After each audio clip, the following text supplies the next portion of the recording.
আমাদের ছোট নদী চলে বকে বকে, বৈশাখ মাঠে তার হাঁটু জল থাকে। কি আপনাদের কাছে প্রশ্ন থাকলো, ঘাটে নৌকা বাঁধা রয়েছে।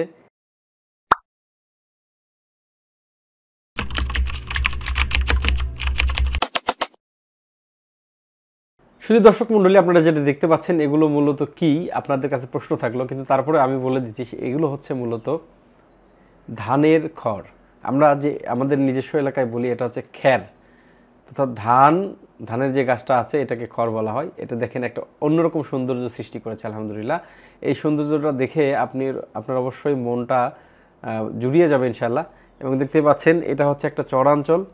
এই চরাঞ্চল মূলত হচ্ছে আপনার গাইবান্ধা জেলার ফুলছড়ি ঘাট বলা হয়।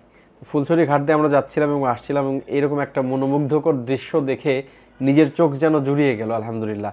তারপরে চিন্তা করলাম যে আমার অডিয়েন্সদেরকে দেখাই ইনশাআল্লাহ। এই হলো একটা ভিউ, দেখেন কত সুন্দর ভিউ আলহামদুলিল্লাহ। কত সুন্দর নদীর পাড়ে এরকম খড় রাখার একটা সৌন্দর্যটা আপনাকে কিভাবে বোঝাই। দেখেন কত সুন্দর, সামনে নদী, তারপরে আবার চরাঞ্চল আছে, কিন্তু এই জায়গাটা দেখতে অন্যরকম একটা সৌন্দর্য বয়ে নিয়ে এসেছে। যাই হোক দর্শক, আলহামদুলিল্লাহ এই জিনিসগুলো চর অঞ্চলে এরকম হয়ে থাকে। চরের বিভিন্ন মানুষগুলো নদীর ওই পার থেকে বিভিন্ন রসদগুলো সংগ্রহ করে নিয়ে আসছে, যেটা দেখে অবশ্যই মনটা ভালো হয়ে যায়। কিন্তু যদিও তাদের সংগ্রামের জীবন, কষ্টের জীবন, চরের এই মানুষগুলো এই পাশের মানুষগুলো ওই পাশে গিয়ে চর অঞ্চলে গিয়ে ঘাস লতা পাতা সহ বিভিন্ন রুজি রোজগার তারা নিয়ে আসে।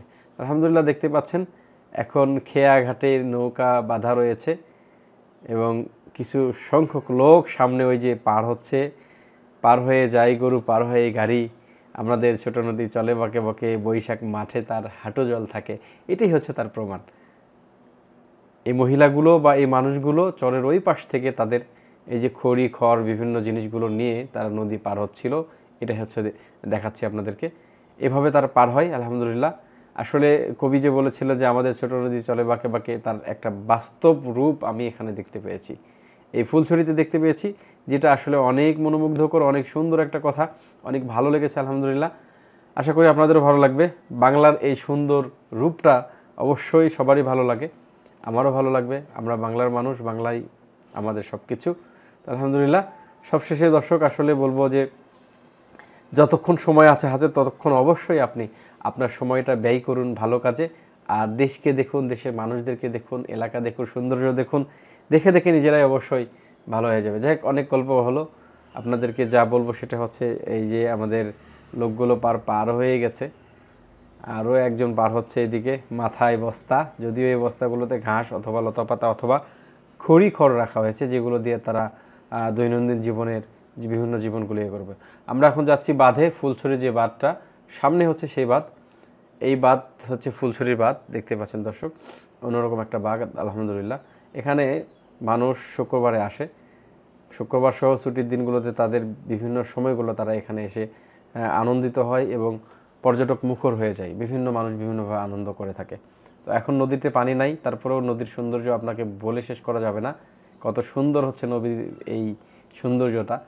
যখন আসবেন অবশ্যই ঘুরে দেখার চেষ্টা করবেন। আবারও বলছি, এটা দেখার জন্য আপনাকে আসতে হবে গাইবান্ধা জেলার ফুলছড়িতে। তো গাইবান্ধা থেকে ফুলছড়ি আসার বুদ্ধি আছে, এরকমভাবে মহিমাগঞ্জ থেকে ফুলছড়ি আসার বুদ্ধি আছে, বিভিন্ন গাড়ি আছে আর কি।